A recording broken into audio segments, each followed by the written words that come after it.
Magandang gabi sa inyong lahat mga kapamilya. We are back on the road on a Sunday. At nandito po tayo ngayon sa loob ng Baliwag Star Arena sa Bulacan. Nakikita nyo yung mga fans natin. Kanina pa nakapila.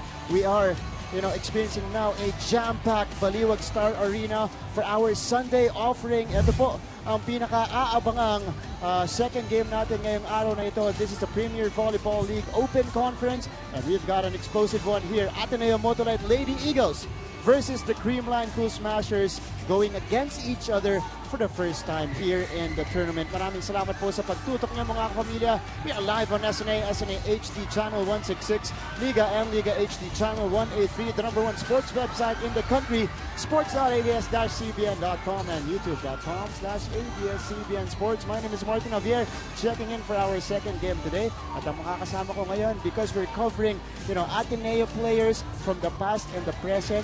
Ito, pamilyar na pamilyar sa ating mga players ngayon. Una muna, the former Lady Queen Eagle we have here, Miss Charo Soriano. Hello, Charo. Maraming salamat, Martin. It's nice to be here once again, and it's nice covering also some of the players that I've played with and I coached when I was younger. Yeah. This is Ate Charo, by the way. Thank you, Kuya Martin, for pointing that out. No problem. Pero ngayon, meron din tayong panel at large. Familiar din dahil na-cover din niya ito back in the UAAP. Nandito si Denise Tensay. Hello, Denise. Hello, Martin, Ate Charo. And I'm excited to report how the Ateneo Lady Eagles have grown in this conference, especially now they're also under Motolite na rin. That's right. So, we can feel the electricity here dahil nga punong-puno po ang ating venue ngayon. Tanong ko muna yung mga kasama ko dito kung ready na sila. Denise, ready ka na? Ready na. Ikaw, Charo, ready ka na ba? Ready na rin. Okay, mga kapamilya, tara, game!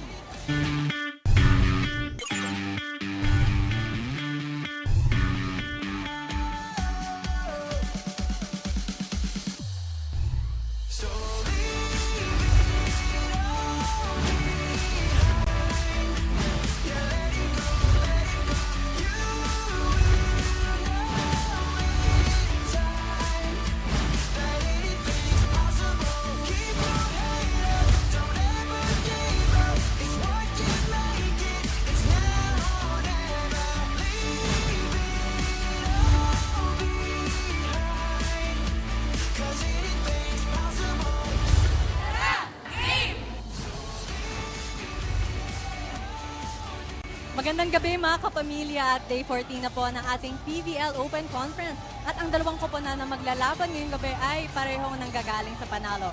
We have the Ateneo-Motolite Lady Eagles coming off a win from the Fighting Warriors in 5 sets at ang Creamline Cool Smashers handing the Banco Perla Spikers their first loss sa tournament na ito, Martin and Charo. That's right, yun yung pinanggalingan ng parehong koponan. And because these are the last two games of the first 7, para sa mga koponan natin dito, Charo, we are now seeing a clearer picture now of our standings. Yes, you can see also after the win of the Lady Warriors earlier, on your screens right now, they are they have 4 wins and 3 losses already. So you see Cool Smashers and the Ateneo-Motolite Lady Eagles is in the #1 and the #2 spot. Kaya naman napaka-exciting talaga ng laro ngayon. Lahat ng tao nakaabang dito. Halos wala ng espasyo na maupuan. And everybody's really watching or waiting for this game. So excited na rin sila. Martin and Charo, actually, there's a bit of bad news for our Ateneo-Motolite squad dahil hindi makakapaglaro si Kat Tolentino because she's currently sick, and Maddie Madag and Pongay Gaston, now they're having their immersion right now. So how do you think this squad will adjust to losing 3 of their key players para sa laban ngayong gabi? Well, let us know by tweeting us on ABS-CBN Sports with the hashtag PVL on ABS-CBN. Tingnan nyo na rin ang aming Instagram page at ABS-CBN Sports. And malapit ang second round. That's why keep up to date on all things Premier Volleyball League in the Philippines' #1 sports website. That's sports.abs-cbn.com. At medyo malayo-layo nga ang venue natin ngayon sa Bulacan. Pero no need to worry. You can still catch our games live at our YouTube channel. That's youtube.com/abs-cbn sports. And last but not the least, continue to please like, follow, and share our Facebook page at Premier Volleyball League. There you go. Thank you so much, Denise. Abangan naman yung mga report mo mamaya, and great preview also for all of the Ateneo-Motolite fans. Pero sa ating pagbabalik dito, pag-uusapan na natin yung parehong koponan. At syempre, meron tayong mga kasamang players dito sa panel. Huwag kayong aalis, magbabalik ang Premier Volleyball League Open Conference. This is the Premier Volleyball League Open Conference for the first time here inside the Baliwag Star Arena. And again, this is the first encounter for both of these teams. We've got the Creamline Cool Smashers and the Ateneo-Motolite Lady Eagles battling it out here in our second game today. Martin Javier, kasama niyo pa rin. At syempre, nandito rin si Charo Soriano. Hello Charo. again, Martin. Napakasaya ko na nandito ako ngayon covering this game with you guys. Kitang-kita naman sa magandang ngiti dito ni Charo. Pero balikan muna natin yung larong huli nitong Ateneo-Motolite Lady Eagles. I feel like they've faced all sorts of challenges already here in the season. Marami na silang nilarong 5-setter but they continue to survive those games. At hindi yan iba dun sa kanilang huling laro against sa Tacloban Fighting Warais. Extending down to a 5th set, they were down 2-1. Humabol sila dun, completing the comeback in 5. Yeah, so kitang-kita naman talaga yung heart strong talaga na mentality and yung talagang palaban na attitude ng mga Ateneo Lady Eagles, Ateneo-Motolite Lady Eagles. At makikita natin ngayon, matitest sila today by their ates, by the Creamline Cool Smashers. But going back to their last game, it's 5-setters. Malapit nga yung game. Napakalapit at napaka-exciting and lumamang ang kalaban ng 2 sets. Pero hinabol ng Ateneo. So kitang-kita naman sa depensa nila, sa opensa nila. That's a really good game for them. And we have with us here, of course, Miss Danny Ravenna. Hi, Speaking of palaban, hello Danny. Hello po, guys. How are you? Okay naman. Okay Really naman. excited for this game. Now, I feel like this is the most comfortable you've been. Kasi kung maaalala natin, yung mga position mo for Ateneo, naging setter ka, kinonvert ka to a libero, but I feel like this is the most comfortable you've been in that position. Any extra work na ginagawa mo para makuha mo yung pagka-comfortable na yan ngayon? Syempre po, like, there's a lot of things to work on pa po. Since just being converted to a libero, gano'n po. Pero, you know, Coach O has been very, very, very, very patient with me. And I'm really thankful na I have my teammates, I have, like, my coaches to really be patient with me kasi they know na I have a lot to work on. And with myself, I know na there's still a lot to improve. So, I'm really, like, willing to learn. Speaking of Coach O naman, Danny, my question is, marami na siyang nasasabi sa'yo, marami na siyang naibabahagi as head coach. And of course, a mentor. So, ano yung mga some of the things na isa puso mo or na stuck sa isipan mo? Can you share that with us? Well, first, syempre, everyone knows the huddle, yung walang duwag na Ravenna. And for others, it may seem like a little bit negative, pero I really don't see it as anything close to negative. It's more on being positive na parang pinupush na ako. Well, it's true naman, my family's full of athletes, so it really pushed me na totoo na walang duwag na Ravenna, so why would I be like scared to do anything? That's right. That's good. That's a very good attitude, Danny. I believe that was in your first game against Apocari Sweat. But Danny, how do you feel now? You're facing your ates, Gia, Eliza Valdez, andyan din si Phil Cayetano. Siyempre, first, really excited, pero at the same time, sabi nga ni Coach O, the moment both of the teams step on the court, it's an even game. Bilog ang bola. So, we don't step up na parang, ate namin sila kailangan mahinhin o hindi. Pero, yun nga, sabi nga ni Coach, pasok, be confident. Ate nyo sila, pero kalaban nyo din at the same time. So, stepping into this game, really have to focus and do our best talaga. That's true. But a lot of your ates are also not present for the Ateneo-Motolite. Ano yung mga adjustments na nagawa nyo in training coming up to this game? Siguro, we started naman with training na we knew na they weren't gonna be with us. So, mentality-wise, like, we were really ready na we wouldn't have second thoughts. We know na our rookies are very motivated ngayon. They want to show off their talents and skills. And it's very, very exciting for them also na we keep on saying na, it's your time to play, it's your opportunity. So I know they're gonna do their best and the team's gonna really do their best. There you go. Maraming salamat. Danny Ravenna, the libero of the Ateneo-Motolite Lady Eagles. Exceptional this open conference at generating a lot of offense dahil din sa maganda niyang first ball para dito sa Ateneo. And speaking of offense or generating offense, yung towers itong Ateneo, that strong front line combined for 43 points in their last matchup. Yes, and a lot of them are coming also off from the blocks. So we see here Maggie Madaya, Kat Tolentino, Bea De Leon. I think their average height would be around 6'1" maybe. So that's something that we should watch out for, not only in this game but in the succeeding games as well.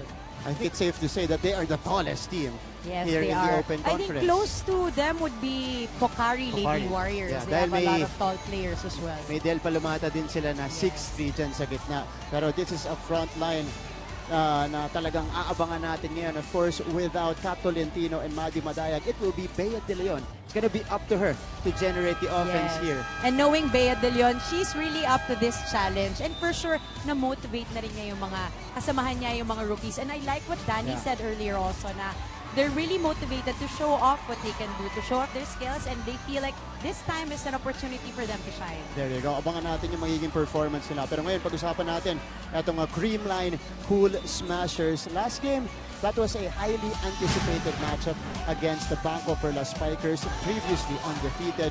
But Creamline did not only hand Banco their first loss of the season, but they did it by sweep, Charo.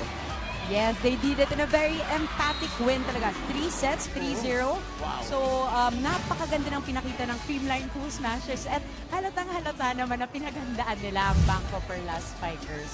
So you can see here on your screens right now, was really a quick game, 3 sets to 0.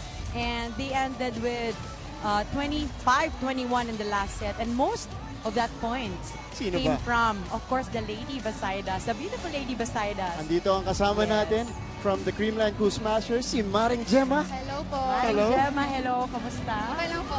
Now, Gemma, hindi ka masyado nagpakita ng action ng reinforced conference natin dahil syempre meron tayong mga reinforcements on the floor. Pero now, in the open conference, parang nakuha mo yung loob ni Coach Ty. Nagpapakitang gilas ka, maganda yung pinapakita mo. Although, we are all impressed, but we're not surprised kasi alam naman natin kayang-kaya mo yan gawin. Pero, paano mo nakuha yung loob ni Coach Ty into earning a lot of minutes for him? Actually, siya naman talaga yung nagpupush sa akin. Kasi siguro lahat naman kami talagang nag-work hard. So, siguro talagang pag nakakita niyang nagtatrabaho ka na gusto mong ipaglaban yung posisyon niya, talagang tuturuan ka niya ng tuturuan. So, ako hindi naman din ako sumuko na kahit paguri niya kami, talagang lumalaban kami kahit sa Okay. For me naman, Gemma, I wanted to know, after that emphatic win against Banco Perlas, ano yung mga dadalhin nyo from that game to this game para naman napaghandaan nyo rin ang Lady Eagles? Siyempre siyempre pinag-aralan namin sila, tapos yung heart strong na sinasabi ni Coach Ty, and siyempre dapat enjoy lang namin yung game. Kasi doon kami kumukuha ng lakas eh. Pag nag-e-enjoy kami, doon walang stress. So, yun. Tsaka teamwork talaga. Pero Gemma, syempre ito yung last game natin bago mag-end ang first round. Naglalaban kayo para sa number 1 spot. Syempre may extra motivation yan. Meron bang extra inspiration going up against Ateneo dito sa game na to? Oo naman, siyempre. Yung mga... Meron. Okay. Yung mga nanonood, Sino? siyempre. Okay. Tapos, yung teammates. That's good to know. That's good to know. That's good to know. That's right. Maraming salamat. Maring Gemma Thank you, Galanza Maring Gemma. of the Creamline Cool Smashers. Maraming salamat po sa pagsali sa amin dito sa panel. And Gemma has been producing a lot for Yes, this she team. has been really helping a lot. She has been helping her teammates, not only yung offense and of course yung defense prowess ni Gemma, but also yung pagka-good vibes niya sa loob ng court. Kitang-kita naman how she can really contribute in helping her team Yan. and motivating her teammates na yung kasiyahan nila sa loob ay hindi mawawala. Ayan, tama ka dyan, Charo. Gemma has been a gem. That's a very good headline there because she has been a triple-double threat every game para dito sa Creamline. She has been. I know everybody's been looking at Eliza Valdez when it comes to power, when it comes to points for the Creamline Cool Smashers. But Gemma Galanza is not far behind. That's right. She's been helping her team a lot, and we want to see more of her in this conference. And we believe she's going to be one of the key factors Yeah. for the Creamline Cool Smashers. And that makes the Creamline Cool Smashers a very dangerous team. On your screens is Gemma Galanza getting ready for this matchup against the Ateneo-Motolite Lady Eagles. Pero ngayon, susunod na po ang bakbakan. Introduce muna natin ang ating traveling DJ. We have here in Baliwag Star Arena, DJ Jams, providing us the beats, the tracks, the entertainment, aside from the volleyball match that we will be witnessing in a bit. Pero speaking of the volleyball match, sa ating pagbabalik, bakbakan na po ng Ateneo-Motolite Lady Eagles versus the Creamline Cool Smashers. Nagbabalik po ang Premier Volleyball League Open Conference live on SNA.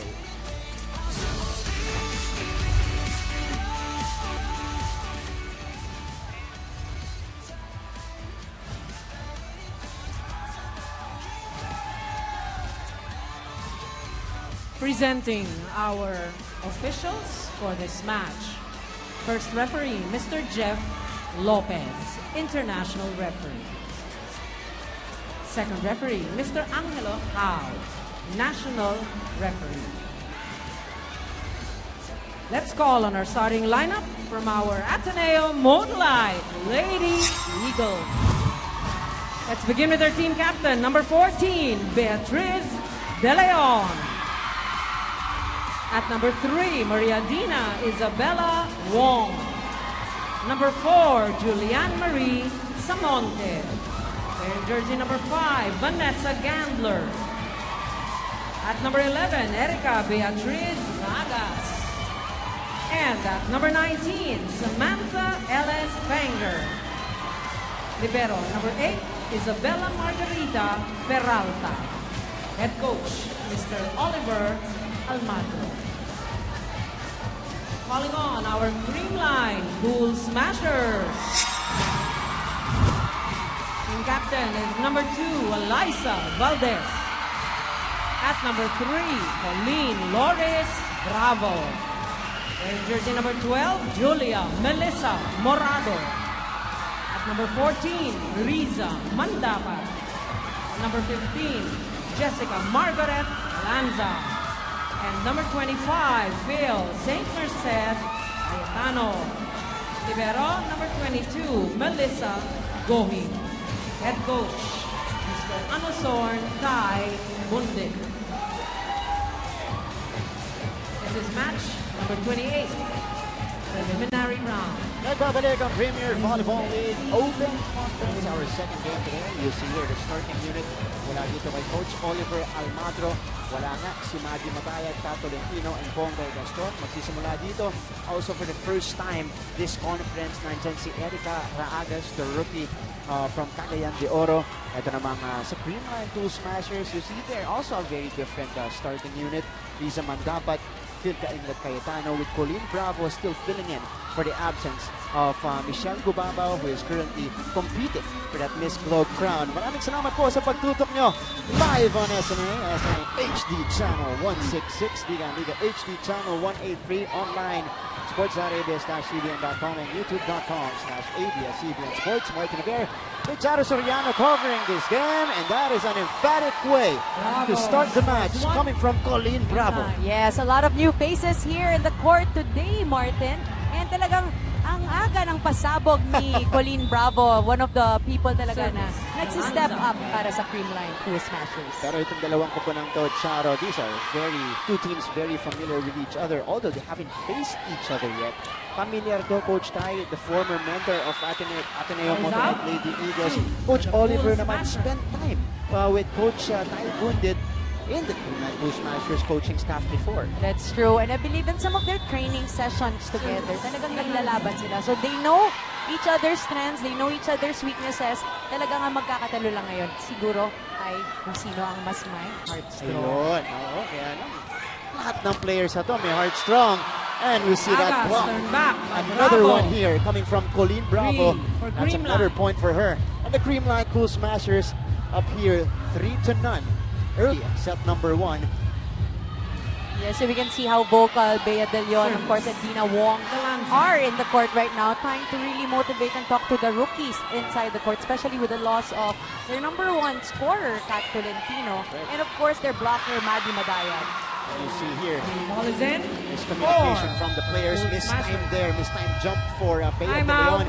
It's 4-0. Time out here by Coach Oliver. We're starting slow, Erica. Yung bola na misreceive. It's in your place. Why are you waiting? Don't wait. Do you understand? Ano problema? Ha? We're starting it slow. You have to cover. Bea, timing. Yung tao mo nasan? Snapping. Hey, listen up. You know what to do eh. Nandito yung tao mo. Bakit hihintay mo pumasok pa sa gitna? Ba't mo hihintayin yung isa? Hindi pa naman binibigyan. Taon muna. Tsaka magsalita ko anong gagawin. Now, papalo tayo pero kailangan natin agresibo sa baba. Come on. You have to talk. Okay, come on. We have to start it right. Tina, sa'yo magagaling yan. Yes, sir. One big. Dina, sa'yo manggagaling yan. Coach Oliver's trying to motivate this team as we thank 4 the points up to the Cool Smashers. 18,681 viewers on YouTube. Wow. Yes, magandang gabi po sa inyo lahat na nanonood sa amin. I know maraming mga taong nanonood sa Wow. live stream, may mga taong stuck in traffic after work. So we're happy that you guys are with us now and enjoying this game as Ateneo-Motolite gets their first point of the match. That is Samantha Fanger, the rookie from the United States. Look at that hit. And that was off Eliza Valdez as well. So that could get them going here. This is Fanger with a serve again. Nice serve from her. Going. Eliza through the double block. Net touch. And that's Valdez with a point. 5-1. Nagparamdam ng maaga dito si Eliza Valdez. Nagparamdam si Ate Eliza sa kanyang mga dating teammates. But again, we want to talk about also the entrant of the rookie players of Ateneo, no? Maraming mga new faces sa Ateneo. Tingnan natin kung kayang kausapin ni Dina Wong and really control the play here.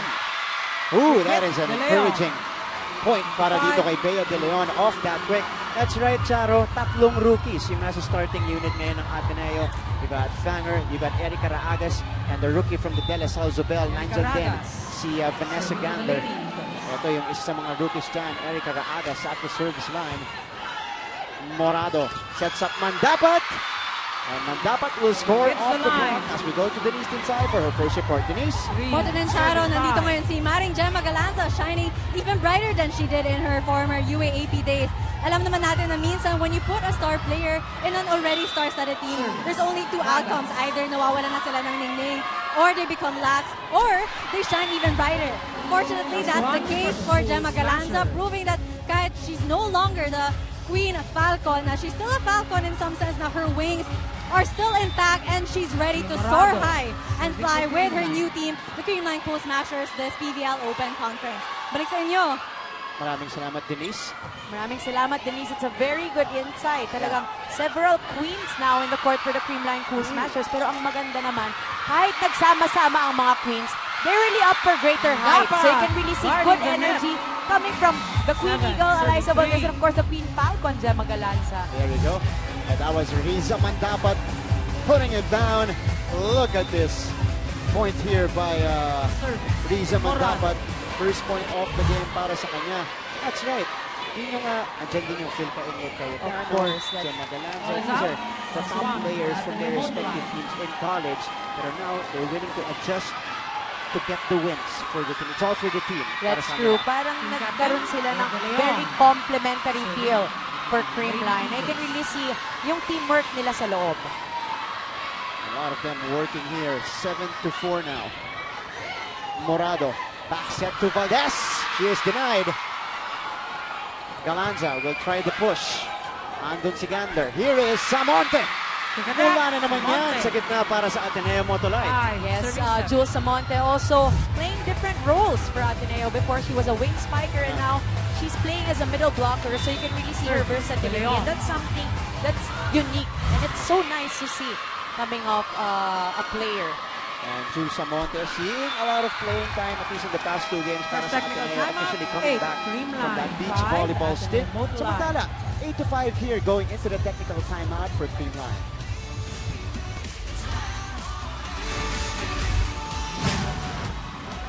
Balik tayo sa Premier Volleyball League Open Conference, and the Phenom continues to amaze us here in our tournament. I think this is the second time I'm previewing her na naka 20 points in only 3 sets for Creamline. I know, you can really see talaga how Eliza is. And not only that, no, it's amazing also to see that she's been consistent. Yeah. Because you see some players, they score 20, they score 30, and then some of the games they score low, like a 10, 12. But with Eliza Valdez, she has been and always has been the #1 scorer for Creamline. But that doesn't also go to show na kahit natatanggalan ng mga what do you call this? Scoring yung ibang Scoring teammates niya. yung mga Oo. score. Team captain, Eliza Valdez. But of course, Gemma Galanza. That's right. Ayun yung kagandahan dito sa Creamline Cool Smashers kasi kahit 20 points si Eliza Valdez, well distributed din yung mga puntos nila. That's courtesy of Gia Morado on the floor. And Raagas Hits the line. Papasok yan para Seven, dito sa rookie ng serving Ateneo. And Ateneo-Motolite here, knocking on the door. Unti-unting binaba That's the yung lamang gambler. ng Creamline Cool Smashers. Look at that hit. Nobody home. Down the line for Agas. Yes, and look at also how happy Ateneo-Motolite was with that point. Valdez. Morado. To Kainglet Cayetano. Cayetano, Who puts it down the down? line. Phil Kainglet Cayetano making her Nine, presence serving felt six. in this game against Ateneo-Motolite. Speaking of former Ateneo stars, Yan naman Lisa ang Manda. galingan ni Phil Marcos. Nakatulong mo sa nagaling ng bola. She's very cerebral. Her balls are very fast. ooh, Service that's gonna be out. an error para dito kay Riza Mandabat. Serving nine. And maganda ang pinapakita ni Phil Kainglet Cayetano despite this being her first tournament na from her pregnancy. That's true. But we have seen Phil. She has 3 babies now. And you look at her every single time. She just goes back to the court stronger and even better. And wiser as well. Ayan, hashtag mamathlete. Yes, yan naman talaga. Idol natin si Mamatli. Agas in the Oh. hole. Agas again. 8. Outsmarting Creamline in that sequence. Tignan natin ulit yun. The two-handed push. Diretso sa gitna ng depensa ng Cool Smashers. Yes, miscommunication on the side of the Cool Smashers. Here's Morado. Galanza. Alanza Through the block. down the line. 10. Serving 8. Hindi nakahabol si Jules sa blocking, leaving only Ragas to block Galanza. And if you're somebody like a Gemma Galanza, kaya mo na halos pulusutan mo. It's only a single block. For the Cool She Smashers. was looking to attack that single block there. This is filled with a serve gambler. Perata. This is Fanger. Cross-court And kill. Samantha Fanger. Second point here in set number 1. Dikit na dikit ang laban pa rin. Ateneo-Motolite with only 1 point Samonte. down from Creamline. For Ateneo-Motolite. Jules Samonte. Now on deck to serve. Kahit na wala yung Pat Tolentino, Madi Madayag, ang lakas pa rin. Ang dami. Pwede It's the net. score para dito sa Tied at Ateneo. 10. This will give them an opportunity to really shine, especially for the rookies. Yes, and nakikita mo naman, napipil naman natin yung vibes natin. They're very light inside the Service. court also. They're happy with whatever points that's being given to them. And they're really focused, talking to each other, reminding each other which to block and which people to let go of. That time they cannot let go of Gemma Galanza. They will They save should this. not Yeah. let go of Gemma Galanza. Hirap kasi minsan mag-let go, no? But Galanza Galanza, sees the yun. goal. Speaking of letting go, 11. pumuntos na doon sa kabila si Gemma Galanza. Gemma Galanza with her own version of a smart play. Going for the drop, hindi na nasalayan, hindi na Wong. Nina was a little bit late for that drop from Gemma. So this is Gemma Galanza on deck. Nasa harap ngayon si Valdez. Back set. De Leon. Net touch. It's gonna be, Bravo. ooh, an error on Creamline here. 11 And all. violation against Creamline. And you can see here, Martin, the game's tied at 11. And mukhang ganadong-ganado ang ating Ateneo-Motolite late Eagles. Alam natin, unang game natin, 5 sets. So, huwag na tayong magulat if this game reaches that length. Here's her Agas! Agas Gets it into through the again! And Well, everybody 11, jumping and Lady smiling Up by 1. and cheering for Agas. Look at the rookie go here. Erika Agas scoring the point, getting to the double block. That's a nice serve by Fanger. A loaded one. Here is Valdez. Soft touch. Valdez, isa pa. And that's going to be a point Valdez. for the Phenom, Eliza Valdez. Tied at 12. Kinabla ni Valdez ang ating set number 1, 12 all. Sayang naman dahil nabasa nila ang hulog ni Atelay. But they weren't Colleen able to Bravo. control that. Serving for the Cool Smashers. Here is Colleen Bravo, a standout out of University of Perpetual Help. That's a nice serve. Ooh, kaya lang sobra Well yun. read by Peralta. Maganda yung ampas Lady niya. Eagles up by Sumobra 1. na. Yes, and look at it. Look at the score right now, Martin. It's 13. Serving 12 in favor of the Ateneo-Motolite and a rookie on the service line. They were down 3 or 4 earlier. Yes. Hinabol nila yan. Valdez getting the swipe to go. Swipes it. Off the Liza Valdez with yet another point for the Cool 13. Smashers. Siguro one of the things also na hindi nila napaghandaan kung in some way or another by the Creamline Cool Smashers is yung mga rookie na naglalaro on the side of Ateneo-Motolite. For sure, they know how Kat Tolentino plays. For sure, they've already seen how Madi Badayag plays and yung tendencies niya sa loob ng court. But having new faces there, having the rookies there, we can see yung benefit na nadadala rin niya sa Ateneo. Kumbaga, may gulat factor yan. Yes. Para dito sa Ateneo-Motolite. And speaking of gulat factors, ito na. Ateneo-Motolite back in front, 14, serving 13. And Samantha Fanger Team captain, still De in. Leon. This is the Serving. captain, Bea De Leon, in her 5th and final year for the blue and white. Oh, service ace Scores an ace. by Bea De Leon, targeting the corner pocket. 13. I was just gonna say also, one of the similarities of both teams is that they're both hard servers. You can see on the side of Ateneo, very sharp, coming from the top talaga, and it drops at the end. Much the same as Creamline. Eliza Valdez's serves are the same. Kay Gemma Galanza rin gano'n. So parang labanan ng mga hard servers talaga. Tama, kanina pa loaded din yung mga services dito ng Ateneo. Oh, what a save there by Going. Valdez on the Valdez drop, needs and the Eliza ball. Valdez just 14. relentless here in set number 1. Ateneo-Motolite have failed to adjust to the drops of the Creamline Cool Smashers. They've gotten maybe 2 or 3 points already coming up. A drop hit by Eliza and of course by Gemma Galanza as well. Dina Wong sets up Gandler here. Nailusot yan ni Gandler. They will, yes, give up the free ball. Morado to Mandapat. At pangalawa na yan, ni Riza Mandapat mula sa gitna. Tied at 15. Risa Mandapat getting it off the hands of Chul Samonte. Single block. Service. Napadali para kay Risa. At parehong teams din, ina-activate yung gitna nila. Yes. Ooh! Almost an ace. Paitatawid yan ni Wong. Morado. Tupa-inglet Cayetano with a push. Bella Peralta. Pupuntahan si Raagas. Rookie to rookie. Atienza. Galanza with the drop. Oh, what a save and dive by Raagas. The Cool Smashers are on the attack. And that's going to be a point. Back to back for Riza Mandapat as we head to this technical timeout with the Cool Smashers up by a point. Ateneo-Motolite.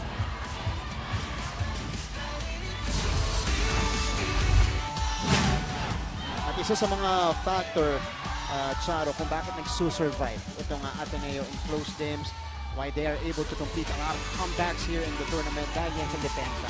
You look at here, Dina Wong and Bella Peralta spearheading the defense, the core defense for the Ateneo-Motolite Lady Eagles against Tacloban. Of course, and it's also surprising to see the name of Dina Wong being a setter herself. Normally, ang mga setters talaga hindi masyado silang nakakatouch ng balls. But with Dina, it's such a plus that she's so active also defensively. Look at this. 32 digs dun sa dalawang players na yan. Dina Wong and Bella Peralta, another rookie for the Ateneo-Motolite Lady Eagles. Kasabayan ni Vanessa Gander. Galing sa De La Salle Zubel. Pumunta dito sa programa ni Coach Oliver. Dina Wong. Binigay kay Gandler. Gandler. Galanza. Morado to Inglet Cayetano. What a save by Fanger. Raagas will get it through. Morado to Galanza here. Oh, and Galanza. Galanza with a cross What a court point kill. there. A sharp hit galing kay Maring Gemma. Napakalakas talaga ng palo ni Maring Gemma. Kitang-kita naman. Peralta was there. She was in a good position. Kaso lang hindi talaga niya na-control yung bola ni Maring Gemma. And Galanza just challenging the defense here. She had 15 points in her previous game. At kanina, 18,000. Ngayon umangat to 24,032 viewers on YouTube. Maraming salamat po sa pagtutok nyo on a Sunday evening as Oh, well. Martin. And that's just in a span of a Hanger, couple of right on the minutes. line. That's true. Nasa kalagitnaan pa tayo ng first set. 16, 17. Napakalaking tinaas ng mga viewers natin. Maraming salamat. Magandang gabi sa inyo lahat. At hopefully nag-e-enjoy po kayo sa laro ngayon. Siyempre, ang record natin dito, 30,000 viewers on YouTube. So, hindi malayong ma-break natin yan dito sa ating laro. Tingnan natin ngayong gabi kung may magkakaroon tayo ng record breaker. Palagay ko, torn din yung mga fans kung sino susuportahan nila because marami rin Ateneo fans na fans din syempre ng Creamline Cool Smashers. O yun, may mga taong pumapalakpak para kay Ate Eliza, may mga tao din pumapalakpak para kay Ate Bea. Oo, tama. Paagas, or fan rather, Kinaweg. Inglet Cayetano, wala yan. Dinawong sets up Samonte. Naabangan. Fanger to Valdez there. Morado to Mandapat. And finally, ending the long rally is Riza Mandapat. You mentioned earlier that both teams are actually very used to activating their middle hitters. And that's something that's beneficiary for both of them. No? Very fast-paced talaga. Now, importante, mabigyan din yung mga middle hitters ng Ateneo para they can also contribute to the points. Ano ginagawa nila yun? Pero si De Leon ang nag-benefit doon, saka si Samonte, and that's Samantha Fanger with a counterpoint for Ateneo-Motolite. Samantha Fanger on your screens right now. Very powerful hit off the hands of Colleen Bravo there. This is another very tall rookie for Ateneo. She stands around 5'10", 5'11". Cohen. Kainglet Cayetano on the runner. And that's a point for Phil. And the gambler. 19. Phil Kainglet, kilala natin paano maglaro si Phil. Very cerebral talaga. And look at that hit. Cayetano. Tama agad doon. Smart placing lang yung ginawa doon ni Phil Kainglet Cayetano. And what's hard about her hits, especially the down the line hits, parang sukat na sukat niya yung Ayun. ball. Ante, off the Sana hand kasi of Bravo. automatic na yun para kay Phil. 18, 19. But again, Ateneo nakikipagpalitan ng puntos dito sa Creamline Cool Smashers. Samonte with yet another point. This is Jules. And that's going to be outside for Jules Samonte. 20, 18. Medyo napalakas ang service ni Jules there. A 2-point lead para sa Creamline Cool Smashers. Can they close it out here in set number 1? Aring Gemma on deck to serve. Walang first ball ulit. Ang Ateneo. Morado on the 1-2. Morado with a 1-2 play. 21. Wow, Gia Morado. Morado making a point for herself as well. Sabi ni Gia, nakakalimutan niyo na ba ako? Reintroducing herself in this game. You know what you're doing, but you're waiting kung anong gagawin. Pero you know what you're doing. Diba? Bakit kayo nag-hesitate? You know what you're doing. Alam mo doon pupunta, diba? O bakit naghihintay ka pa na hindi doon pupunta? Girls, listen up. You know what to do. You just have to be better than your best. What we're doing is, it's not yet your best, I'm sure. I know may babalik pa. Okay? The good thing here is meron pa tayong better pa sa ginagawa natin. Okay?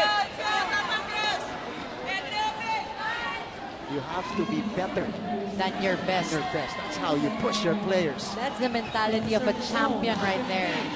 Courtesy Gemma of the Galante. champion coach, Oliver Almadro. And you see here, the fans, dito po, mga Bulakenyo sa Baliwag Star Arena, watching intently, getting entertained by our volleyball matches. Parang hating-hati talaga ang mga fans dito, Martin. Ooh, All is in. that's gonna be a point. Galing sa timeout para dito sa Ateneo-Motolite.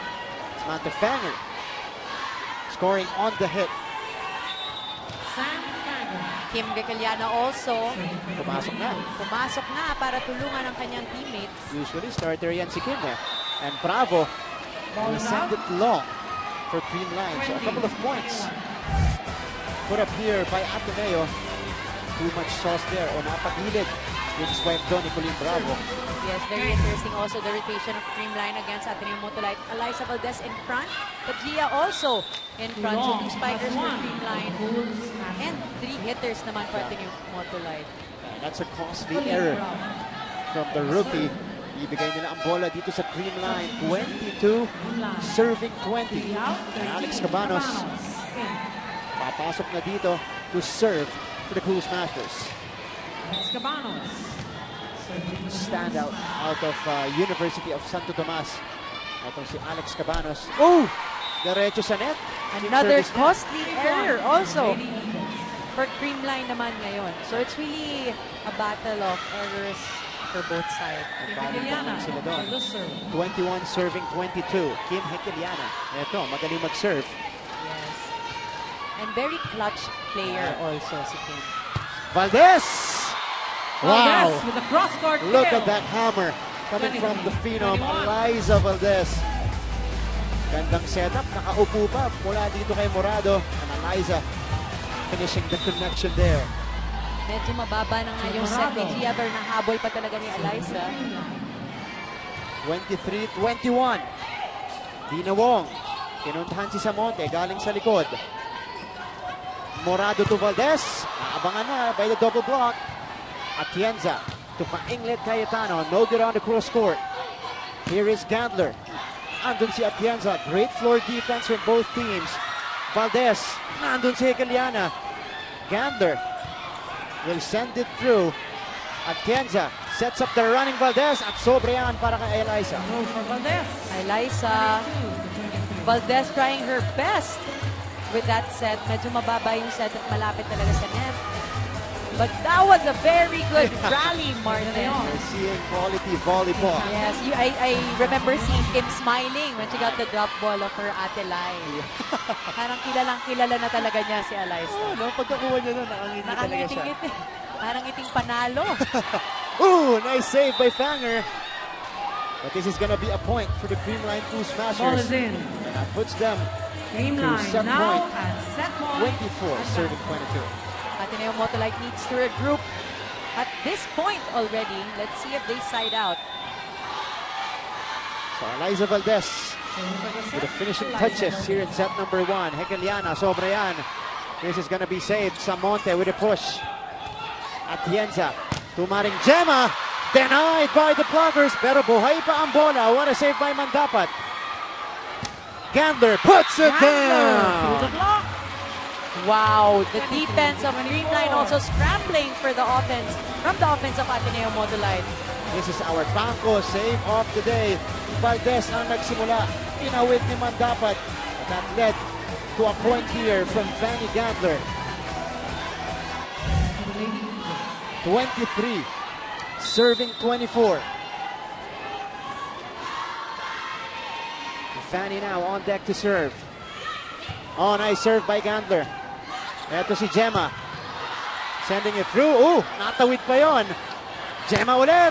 Cross court. And Lanza. they're gonna get the check Ball ball. is in. So papasok yan para Creamline dito takes the first sa set Creamline 2 Smashers. 25 to 23. Lema Galanza with a cross-court attack and gets the win for set number 1 here in your PVL Open Conference. 25-23. Close set number 1 para sa parehong kupunan. Magbabalik po kami dito sa PVL Open Conference live on SMA.